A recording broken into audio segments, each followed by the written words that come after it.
Ya, Shalom, selamat pagi, saudara yang dikasihi Tuhan Yesus.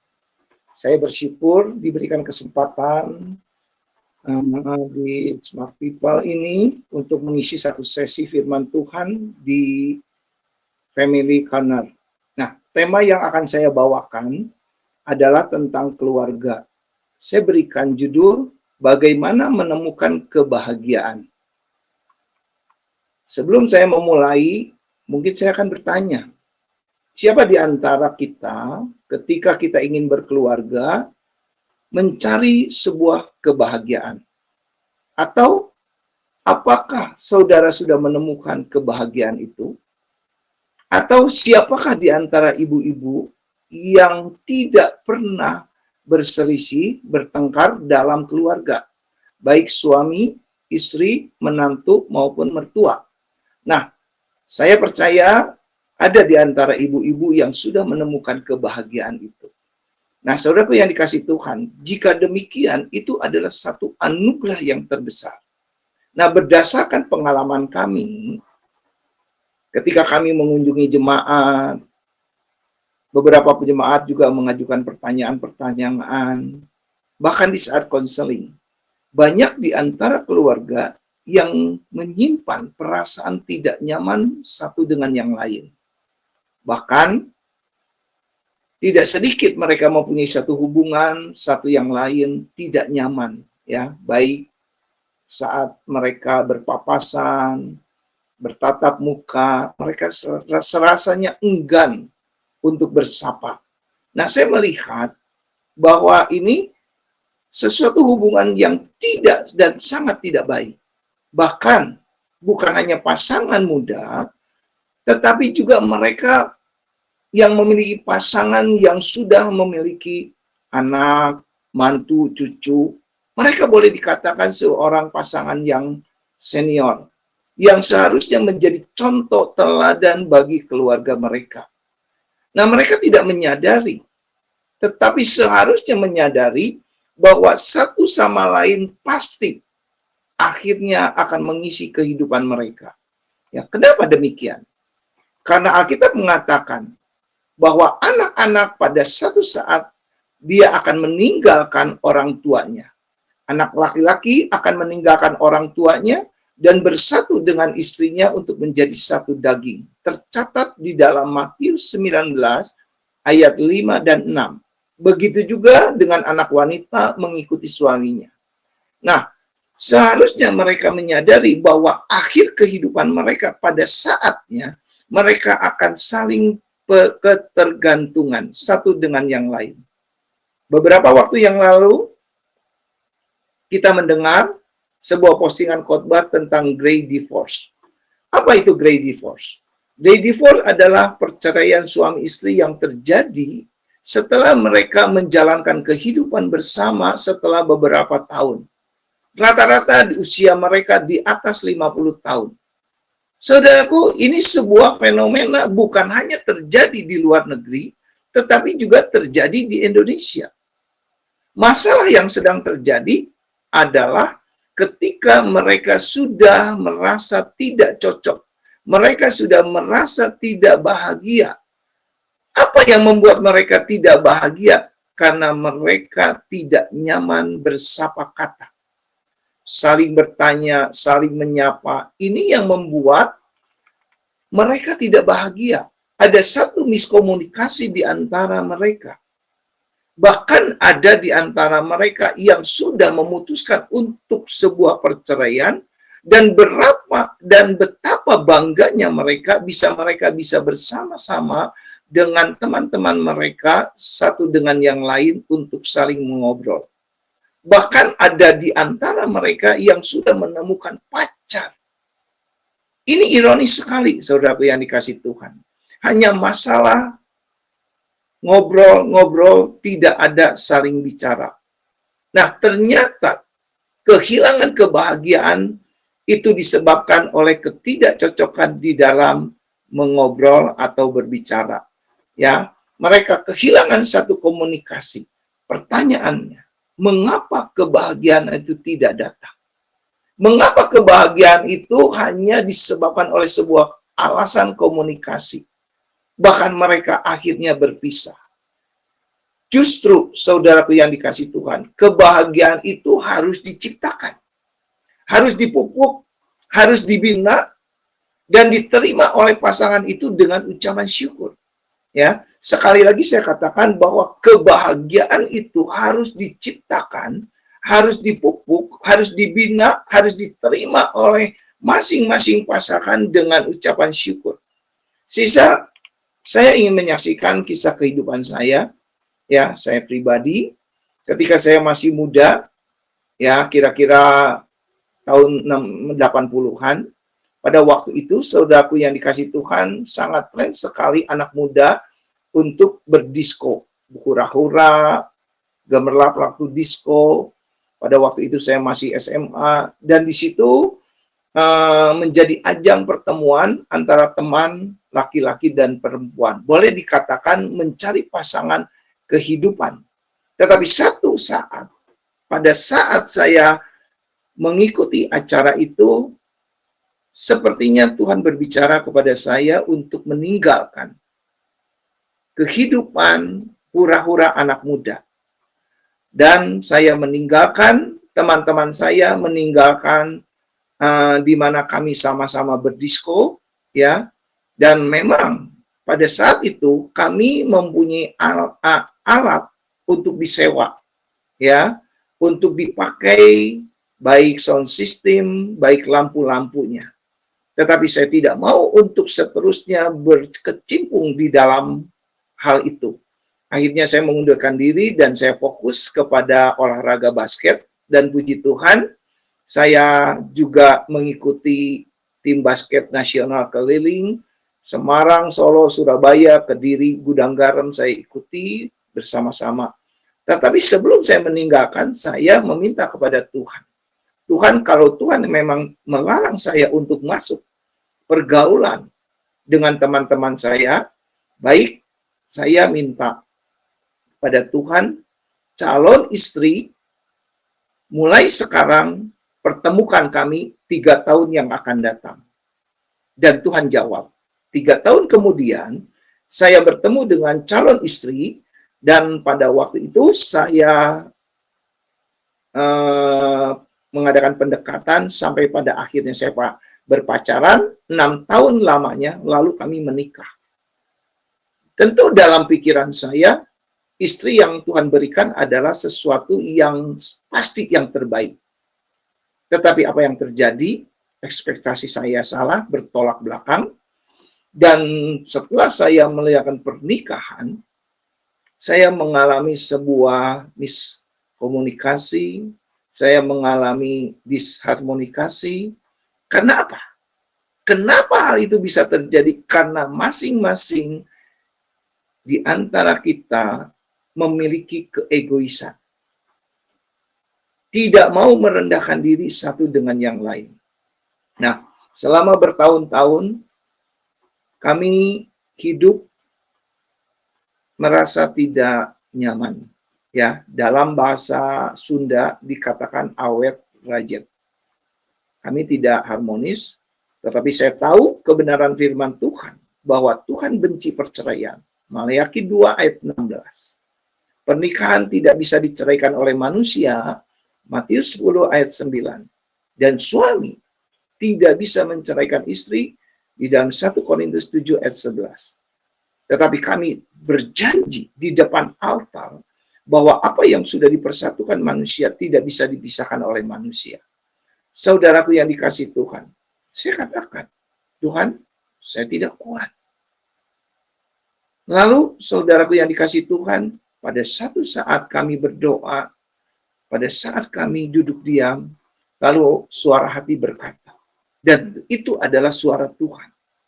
Tuhan katakan, jika engkau ingin dicintai, dan jika engkau ingin dikasihi istrimu, kamu harus lebih dulu mengasihi istrimu, mencintai istrimu, dan mengampuni segala kesalahan. Nah, setelah saya mendengar itu, saya mulai melakukan apa yang Tuhan lakukan. Apa yang harus saya lakukan? Pada saat saya tidur, saya menopang tangan, saya berkata, aku sayang kamu. Nah, kejadian itu berlanjut, dan berlanjut. Terjadilah sebuah perubahan, baik kami, baik istri saya. Dulu saya berkata, Tuhan memberikan sesuatu yang terbaik bagi saya. Tetapi sepertinya salah. Tuhan memberikan pasangan yang salah.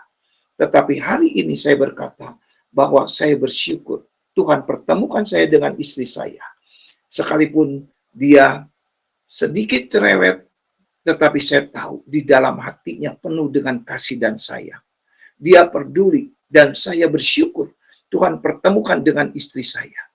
Jadi dalam arti kata bahwa kebahagiaan hanya diperoleh jika kita mengasihi dan mengampuni istri saya dan memperhatikan kita, maka disitulah saya menemukan kebahagiaan di dalam rumah tangga. Nah, tips saya, saudaraku yang dikasih Tuhan, bahwa tanpa kasih sayang, tanpa perhatian, tidak akan menemukan kebahagiaan. Rasa egois, rasa kerendahan hati, kebahagiaan itu akan pergi. Sekali lagi, tanpa kasih sayang dan perhatian, tidak akan menemukan kebahagiaan. Rasa egois tanpa kerendahan hati, kebahagiaan itu akan pergi. Nah, idealnya, saudaraku yang dikasih Tuhan, kebahagiaan itu memang harus terjadi di dalam sebuah keluarga. Ya, kenapa demikian? Karena pertama kali Allah menciptakan keluarga itu di Taman Eden. Dan itu termanifestasi dari rasa kasih dan sayang. Dan ketika Allah menciptakan dalam rupa dan gambar Allah, itu untuk sebuah kebahagiaan. Karena Allah yang kita sembah adalah Allah yang penuh dengan kasih dan sayang. Nah, Allah sudah atur itu semua. Supaya manusia menikmati kebahagiaan dengan segala kecukupan dan saling berbagi kasih. Sekali lagi saya katakan bahwa Allah sudah atur itu supaya manusia menikmati kebahagiaan dengan segala kecukupan dan saling berbagi kasih. Kalau kita melihat ketika Allah menciptakan manusia pada hari ke-6, sesudah semuanya itu sudah tersedia. Semuanya itu sudah terpenuhi. Ketika kita berbicara tentang kebutuhan jasmani sudah terpenuhi. Kejadian 1 ayat 31 berkata, maka Allah melihat segala sesuatu yang dijadikan itu adalah sungguh amat baik. Semua sudah tersedia. Lalu Allah memenuhi kebutuhan lahiriah, diambillah Hawa dari tulang rusuk untuk menemani hidup Adam. Kenapa? Karena Allah tahu bahwa Adam membutuhkan penolong. Adam membutuhkan pendamping yang sepadan. Kejadian 2 ayat 20. Manusia Adam tidak dapat hidup sendiri. Ia harus menyalurkan hasratnya, kasihnya kepada pasangan yang sepadan dengan hubungan intim, relationship. Allah menyediakan penolong yaitu Hawa. Kejadian 2 ayat 22. Semua tersedia, baik kebutuhan rohani maupun kebutuhan jasmaniah sudah tercukupi. Ya, dan Allah juga memberikan sebuah authority, hikmat kepada manusia untuk memberikan binatang. Ini luar biasa. Juga Allah memberikan otoritas untuk beranak cucu dan jadi berkat bagi keturunannya. Kejadian 1, 26 sampai 27. Bukankah itu cukup untuk mendapatkan sebuah kebahagiaan? Kebutuhan jasmani rohani sudah terpenuhi. Cukup untuk memenuhi sebuah kebahagiaan di dalam sebuah keluarga. Baik suami maupun istri. Tetapi sayang, karena manusia jatuh ke dalam dosa. Arti berdosa, masuk ke dalam dosa, yaitu ia melanggar perintah Allah. 1 Yohanes 3 ayat 4 berkata, setiap orang yang berbuat dosa melanggar juga hukum Allah. Sebab dosa ialah pelanggaran hukum Allah.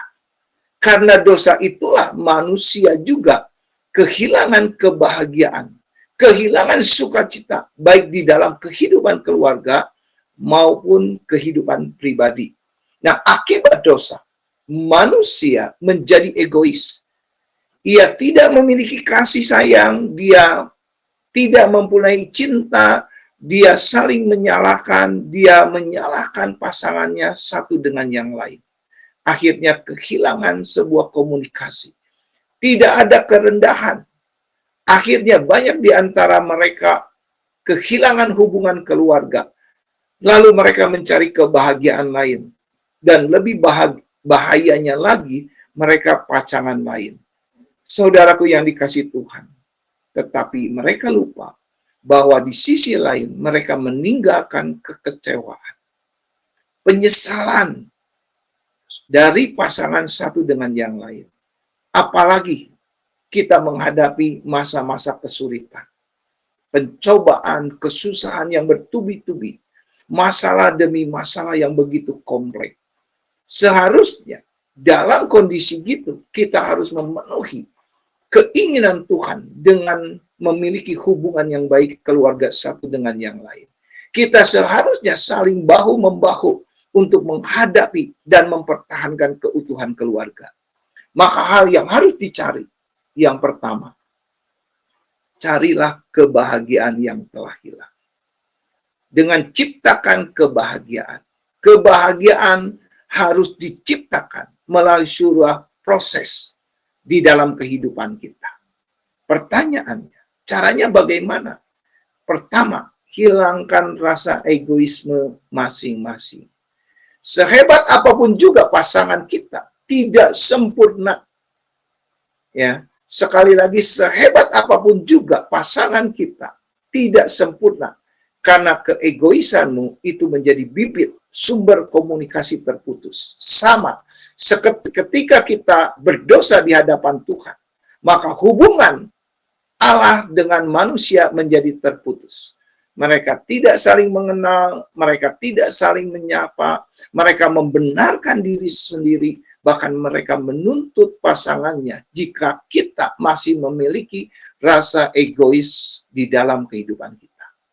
Yang kedua, rendahkanlah dirimu ya, supaya saudara bisa saling menyapa, saling berkomunikasi. Memang rasanya tidak enak, tetapi itu harus diciptakan ya, supaya engkau menemukan kebahagiaan. Bagaimana caranya?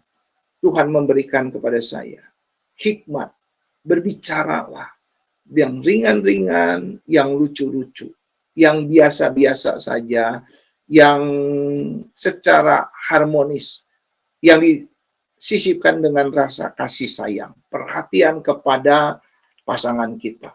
Saya ingin menyampaikan sebuah ilustrasi bukan ilusi, tetapi ilustrasi tentang sebuah peristiwa yang real. Ya, nah siapa yang tidak kenal namanya John Maxwell?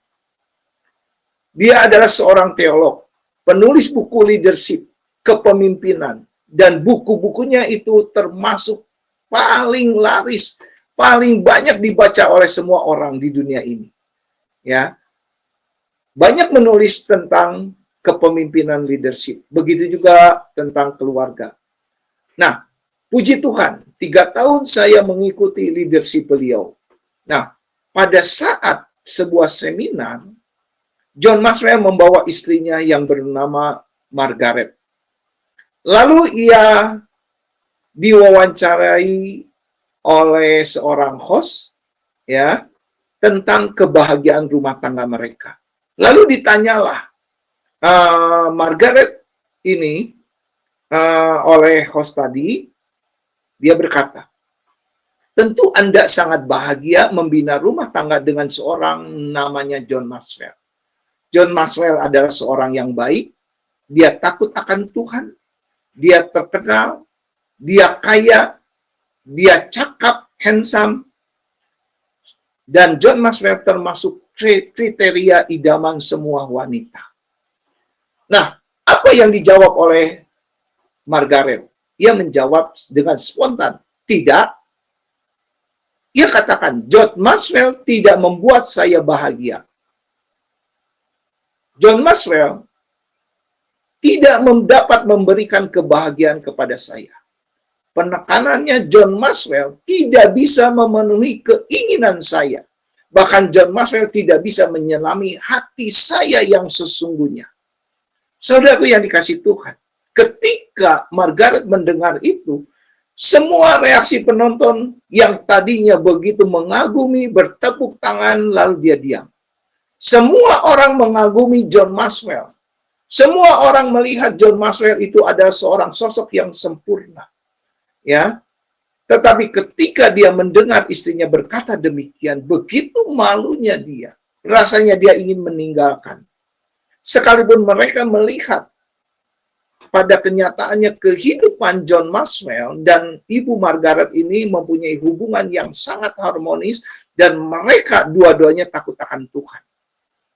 Lalu Margaret melanjutkan dan berkata, John Maxwell adalah seorang yang baik, suami yang teladan, dia takut akan Tuhan, dia tidak pernah macam-macam, dia bukan seorang penjudi, dia bukan seorang peserong, dia kaya, finansialnya cukup bagi saya untuk memenuhi kebutuhan saya. Bahkan dia terkenal, dikagumi semua orang. Tetapi semuanya itu tidak membuat dia bahagia. Lalu harus bertanya, mengapa? Pandangan semua orang kepada John Maxwell bahwa John Maxwell adalah orang yang sempurna. Kenapa engkau tidak bahagia? Kenapa engkau tidak merasa puas? Lalu Margaret berkata, tidak ada yang dapat memberikan kebahagiaan kepada siapapun, termasuk kepadaku, selain diriku sendiri. Sekali lagi dia katakan, tidak ada yang dapat memberikan kebahagiaan kepadaku selain diriku sendiri. Harus bertanya, apa maksudnya? Maksudnya adalah tidak ada seorang pun manusia yang dapat membahagiakan dirimu selain dirimu. Sekali lagi, tidak ada seorang manusia pun yang dapat membahagiakan dirimu selain dirimu sendiri. Baik pasanganmu, suamimu, istrimu, anakmu, uangmu, kekayaanmu, ketenaranmu, selain dirimu sendiri. Saudara bisa bayangkan, sekelas istri daripada John Maxwell berkata demikian. Lalu host ini berkata, bagaimana kita bisa mendapatkan kebahagiaan di dalam diri kita sendiri? Lalu Margaret berkata, kebahagiaanku adalah ketika aku bisa memberikan perhatian kasih sayang kepada suamiku, atau kepada istrimu, atau kepada setiap orang yang kamu kasihi. Nah, saudaraku yang dikasihi Tuhan, itu yang dikatakan oleh Margaret. Yang kedua, mengucap syukurlah atas apa yang dapat kita terima. Rasa kecukupan, tidak ada rasa minder, saling memiliki satu dengan lain, menerima apa adanya, penuhi hati dengan rasa gembira, penuhi hati dengan damai sejahtera. Itulah yang membuat engkau bahagia. Ya, tidak ada rasa iri, tidak ada rasa kedengkian, tidak ada keinginan berlebihan seperti orang lain. Jangan membanding-bandingkan. Itulah yang diucapkan oleh Margaret. Saudaraku yang dikasihi Tuhan, demikian juga saudara dan saya. Kalau saudara ingin bahagia, mari carilah, berikanlah kasih sayang kepada semua orang yang kita kasihi. Apakah itu istrimu, apakah itu suamimu, kepada orang-orang yang kita kasihi. Tetapi mengucap syukurlah apa yang bisa kita terima. Dalam apapun, dalam keadaan apapun juga. Dengan penuh hati yang gembira, dipenuhi dengan damai sejahtera. Itulah yang membuat kita bisa bahagia. Nah, kalau demikian, apa yang dapat kita lakukan? Mari saudaraku yang dikasihi Tuhan, rubah mindset kita untuk melayani keluargamu dengan sukacita. Sekali lagi, rubah mindsetmu, rubah pola pikir kita untuk melayani keluargamu dengan sukacita. Pelayanan yang utama di dalam kehidupan kita adalah melayani keluarga dengan sukacita. Sekali lagi saya katakan, rubah mindset kita. Pelayanan utama di dalam kehidupan kita adalah dengan cara melayani keluarga kita dengan sukacita. Sekalipun kebahagiaan dalam keluarga kita seringkali sulit untuk kita lakukan. Benar. Untuk melakukan hal itu tidak mudah, saudaraku. Tidak mudah. Tetapi kembali lagi saudaraku yang dikasih Tuhan, bahwa kebahagiaan itu harus kita ciptakan. Tidak diberikan sebagai sebuah anugerah, tetapi kebahagiaan itu harus kita ciptakan satu dengan yang lain. Hilangkan rasa egois kita. Saudara mau merendahkan diri, saudara mau mengampuni orang yang bersalah kepada kita, apalagi orang itu adalah orang yang menjadi penolong kita. Apalagi orang itu yang memberikan support kepada kita. Apalagi orang itu adalah orang yang pernah kita cintai.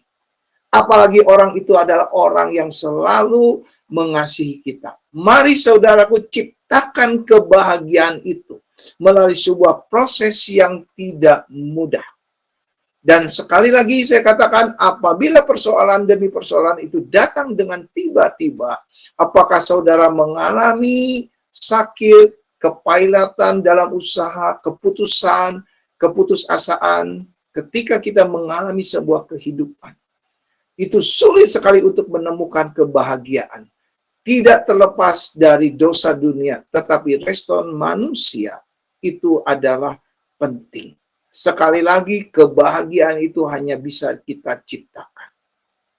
Rendahkan dirimu, hilangkan rasa egoismu. Bahkan di saat itulah, ketika kita berada di dalam keterpurukan, itu adalah kesempatan kita untuk memperhatikan. Tidak saling menyalahkan, tidak saling menuntut mereka, tidak saling untuk menyalahkan kesalahan masing-masing, tidak. Tetapi kesempatan kita untuk memberikan perhatian kepada pasangan kita. Nah, saudaraku yang dikasih Tuhan, beberapa waktu yang lalu, ketika kami mengadakan satu hubungan HP ketika ada rekan kami meninggal.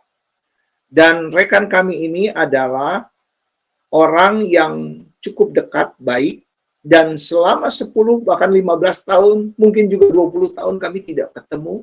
Dan ketika itu kami berbicara dalam pembicaraan kami secara singkat bahwa saya menanyakan tentang keluarga mereka. Lalu dia katakan begini, "No, saya sudah hidup bersama anak bungsu saya. Jadi saya tidak bersama dengan istri saya." Saya tanyakan, "Loh, kenapa?" "Karena istri saya lari dengan laki-laki yang lain."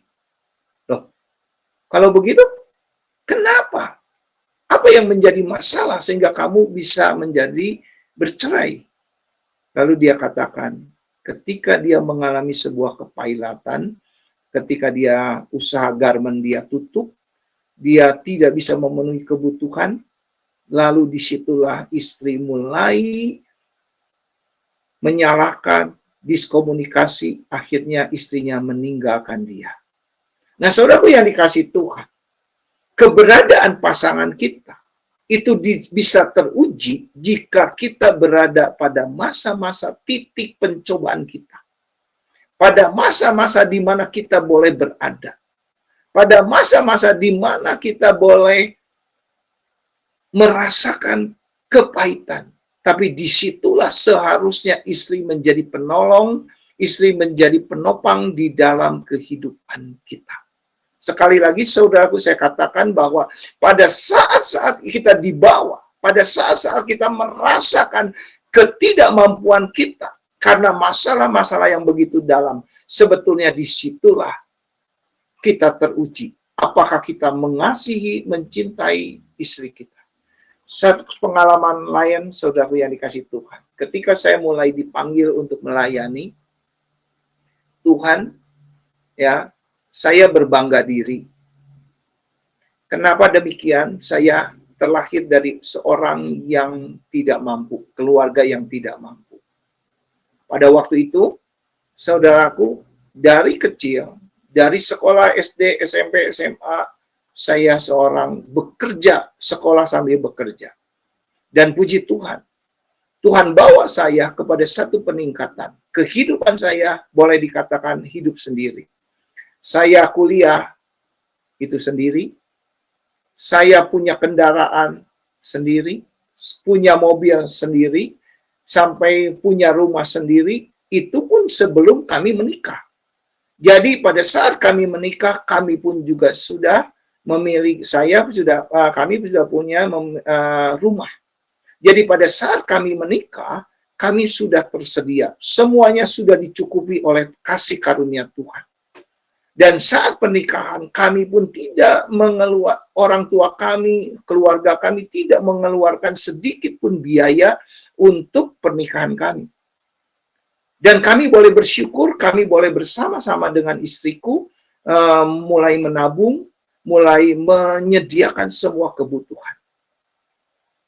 Tetapi setelah perjalanan kami menikah, kami punya toko, kami punya usaha, problem kehidupan terjadi.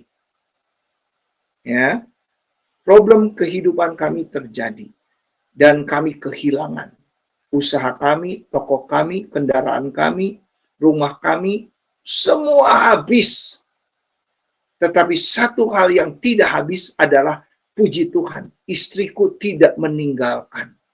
Bahkan di saat kesulitan, kami dikejar-kejar oleh para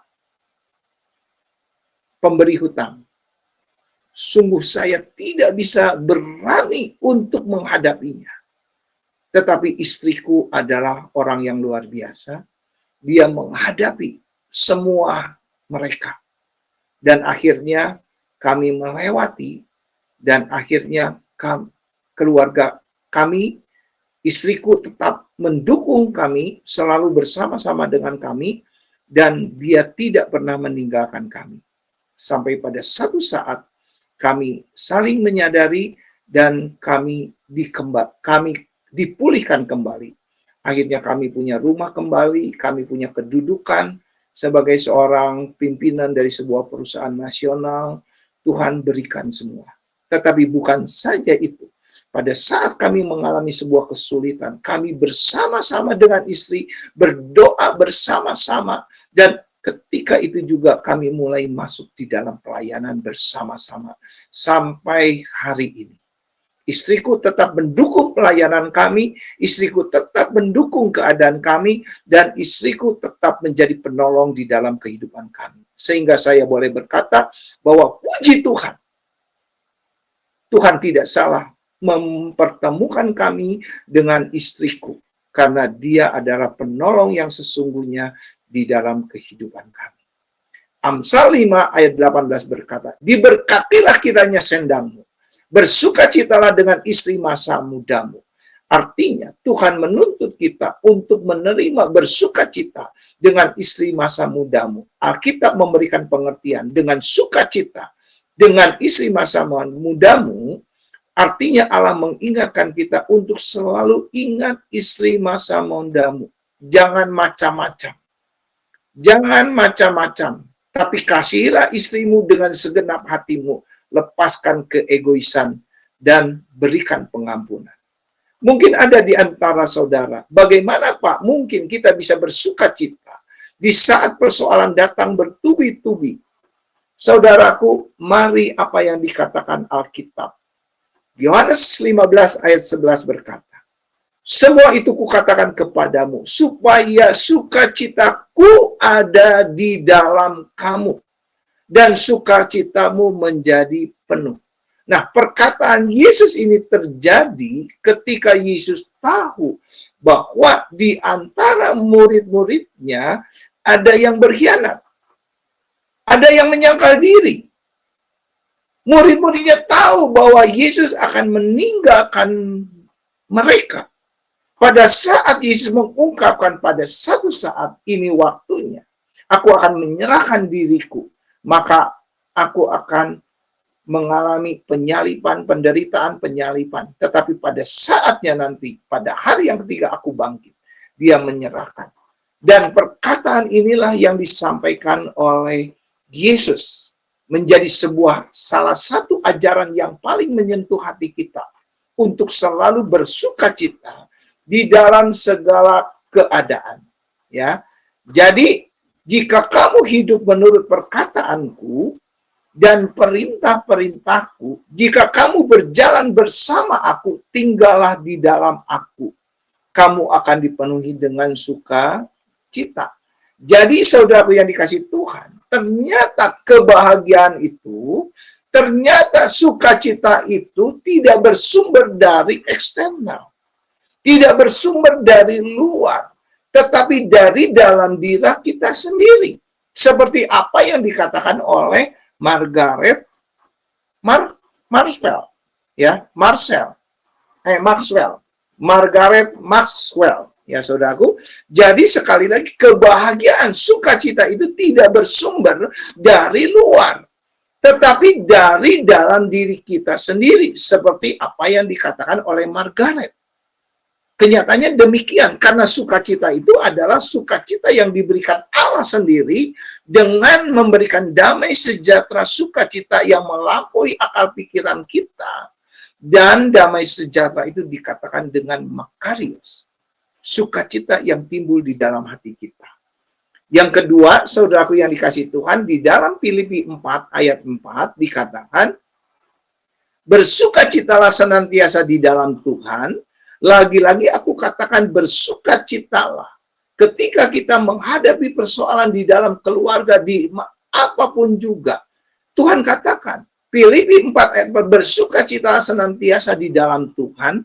Lagi-lagi aku berkata, bersukacitalah. Mungkin, kok bisa?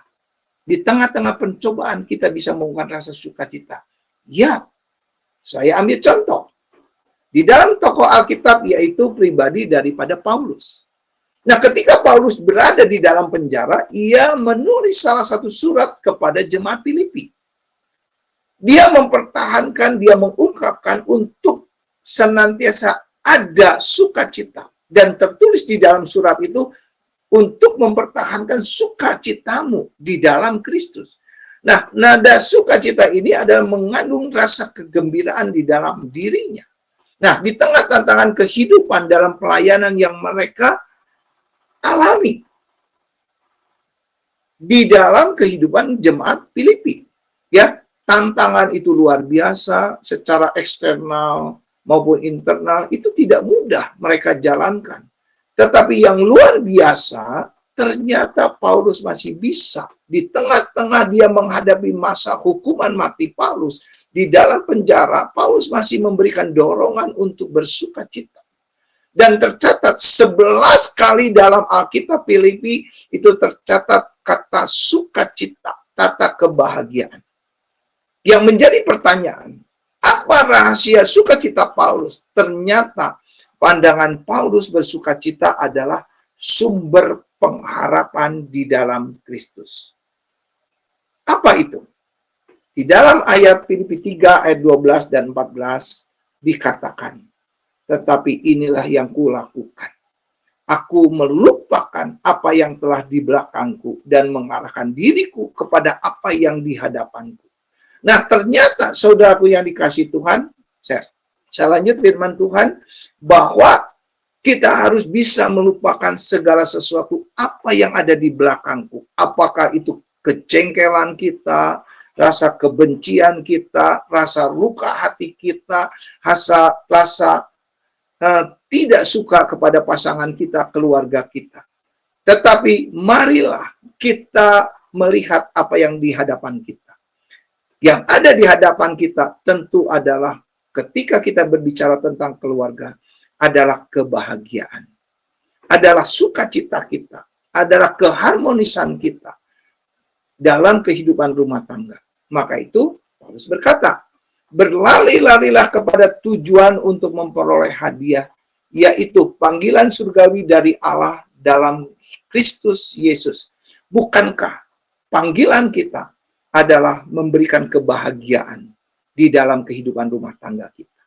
Bukankah Yesus, dia sudah menyediakan segala sesuatunya supaya kita bahagia. Dia sudah menyediakan kebutuhan kita, baik lahiriah, baik badaniah, baik jasmani kita. Tuhan sudah sediakan.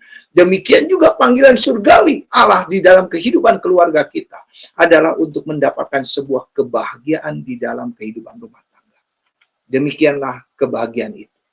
Harus kita raih, harus kita ciptakan.